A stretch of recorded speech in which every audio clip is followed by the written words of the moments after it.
Hey everybody, Sunfire Fire here.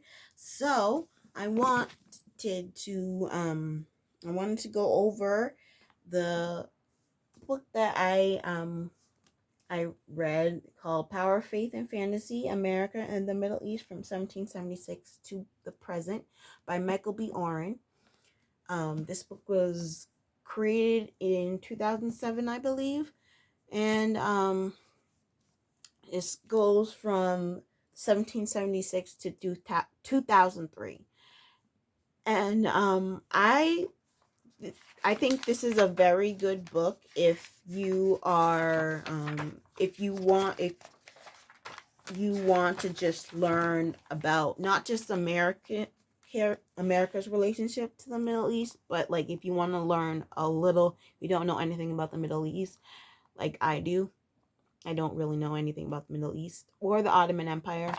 Like but like this is a very good I this caught my eye because no one ever really talks about no one talks about America and the Middle East. I think like they focus basically they focus on if we ever talk about the America's relationship to the Middle East in the past, we talk about mid 80s to late 90s, and that's it. Um, but we don't really talk about the Middle East in the 1700s, and like it existed back then. Those countries existed back then. And so in the beginning, there is a whole chronological list of from 1776 to 2003. And something that I've learned, there are a lot of things where you just like, oh, I didn't know that. Like in 1777, Morocco was the first nation to realize that we to acknowledge our Declaration of Independence. So that is cool to know. Um, I also have learned about John Ledyard. Uh, Here is his picture right here. Um, John Ledyard was he was kind of like Lewis and Clark. Well, he actually was. Um, he was hired to go explore the Middle East, and then Jefferson was also looking forward to him exploring the Louisiana territory, but I don't know if I don't exactly know for certain how he died, but like part of me is thinking that I believe he committed suicide because he hated it so much, and he hated the that how dry the air was, how hot it was. He just hated um and then I think someone made him wanted him to become a general in their arm. One of um the Arabs wanted to made tried to make him become a general, and he was just like, I'm not having this, so he committed suicide. And so that's how they got Lewis and Clark instead. um so also, so I wanted to also say that um it I feel, in my opinion, um well, first thing is that the book says that like in the 20s, well actually since the 1800s, they've America has been interested in the Middle East, and or you can call it the Orient, and like its fascination and romanticized it.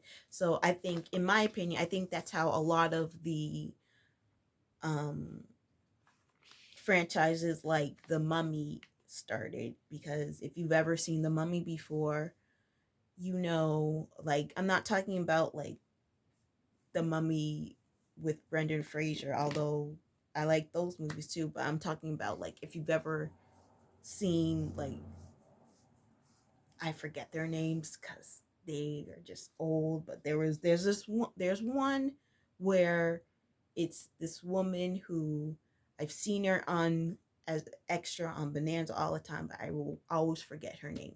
She is a reincarnation of a princess, but like there's always a reincarnation of a princess or a servant in the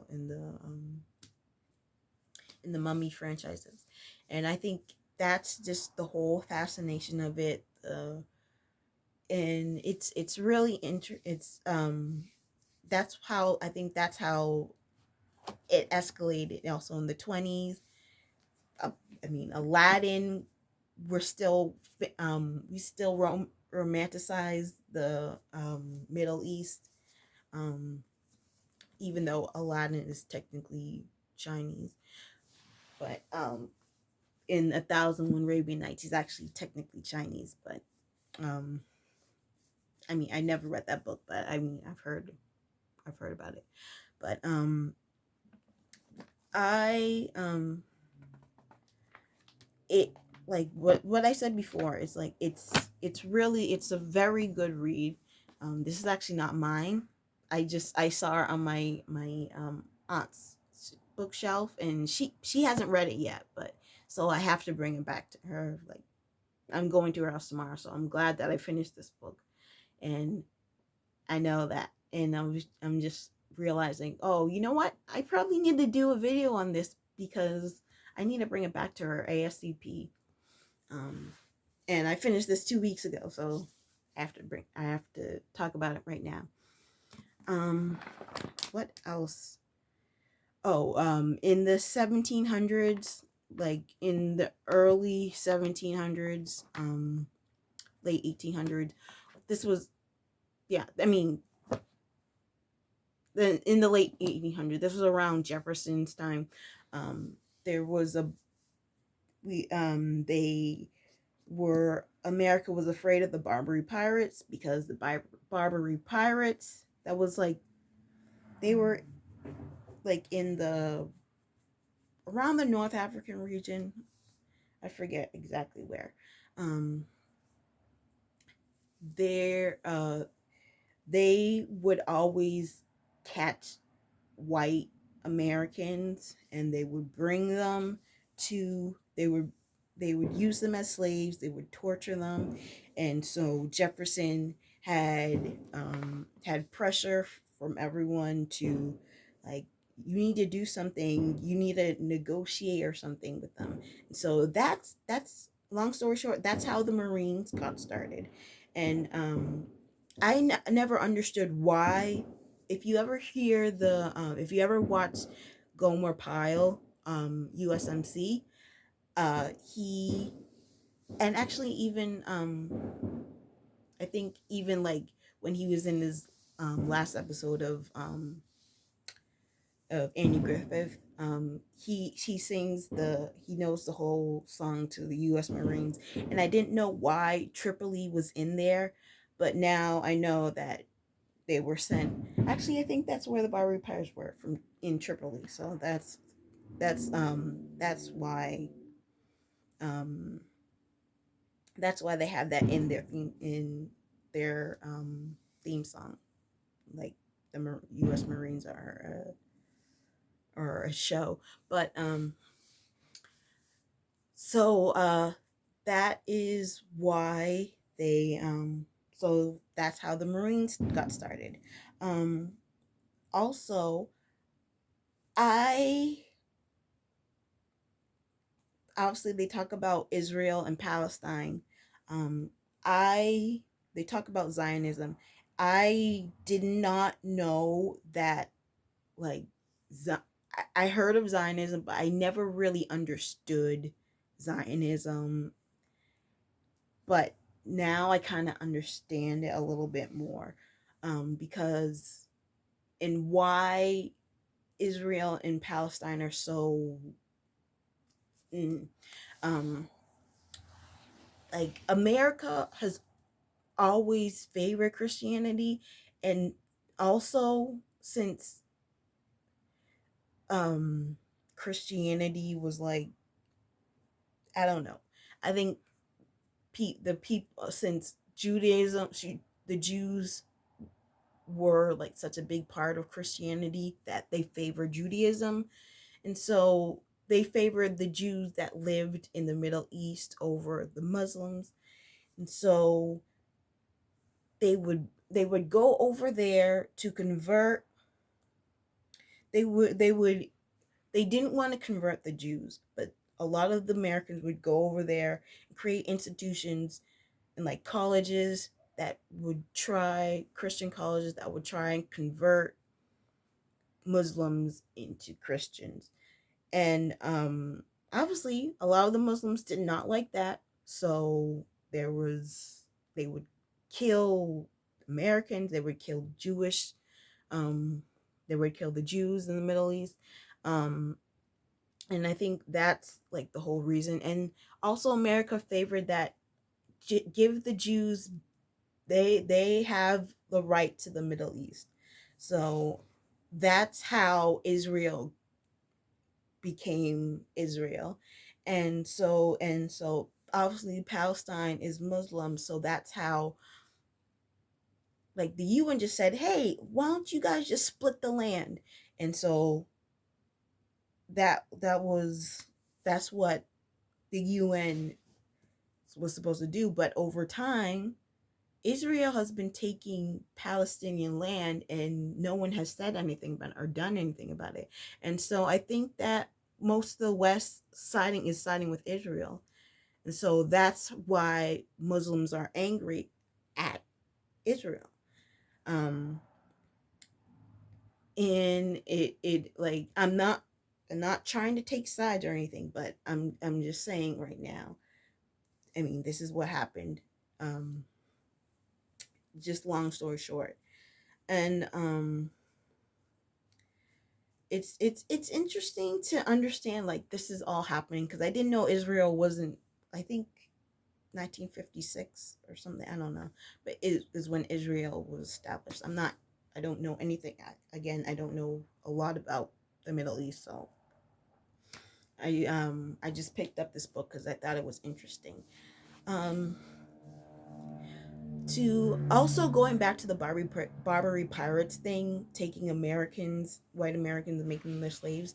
Um, that started the debate about slavery in America, and like people are just like, but it's happening over there, but it's and you don't like it, but it's happening over here, and you're okay with it. So that's a little weird. So that's how abolitionists would um, debate their stance on slavery.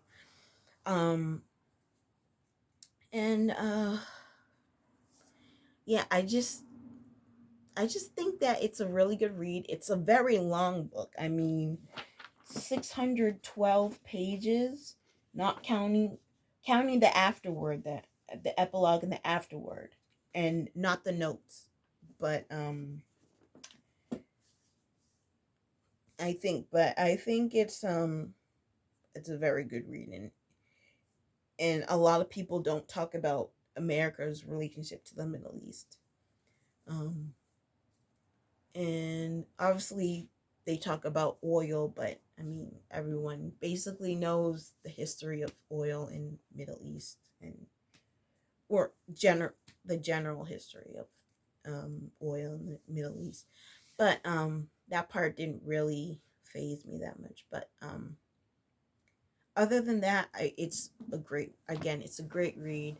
Um, Power, Faith, and Fantasy by Michael B. Oren. Um,